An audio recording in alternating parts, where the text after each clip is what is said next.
Musibah kebakaran yang menghanguskan 26 rumah warga di perkampungan nelayan Desa Sungsang 1, Kecamatan Banyuasin 2, Kabupaten Banyuasin menyisakan duka mendalam. Untuk meringankan beban warga korban kebakaran, Gubernur Sumsel Hermanderu langsung memberikan bantuan. Gubernur Sumatera Selatan Hermanderu langsung meninjau lokasi kebakaran di Desa Sungsang 1, Kecamatan Banyuasin 2, Kabupaten Banyuasin. Setidaknya 26 rumah yang dihuni 41 keluarga di perkampungan nelayan hangus terbakar pada Sabtu malam kemarin. Para korban kebakaran ini terpaksa tinggal di posko pengungsian. Gubernur Sumatera Selatan Hermanderu merasa prihatin atas musibah kebakaran yang menimpa warga di malam pertama Ramadan. Hermanderu juga mengapresiasi kesigapan warga bergotong royong memadamkan kobaran api saat kebakaran melanda.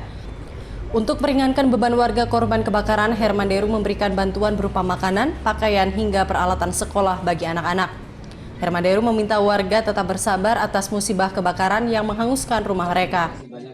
Terdampak api yang kebakaran itu hanya 26. Coba bayangkan kalau tidak gotong royong, ini semua rumah bangunannya kalsibot dan papan, bahkan rata-rata kita nggak tahu nasibnya. Jadi semangat gotong royong ini tentu adalah semangat yang kita harapkan terus dipertahankan bagi warga Sungsang dan seluruh.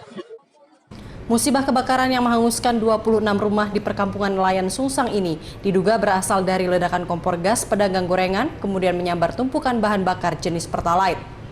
Dari Banyuasin, Ahmad Syaiful, iNews melaporkan.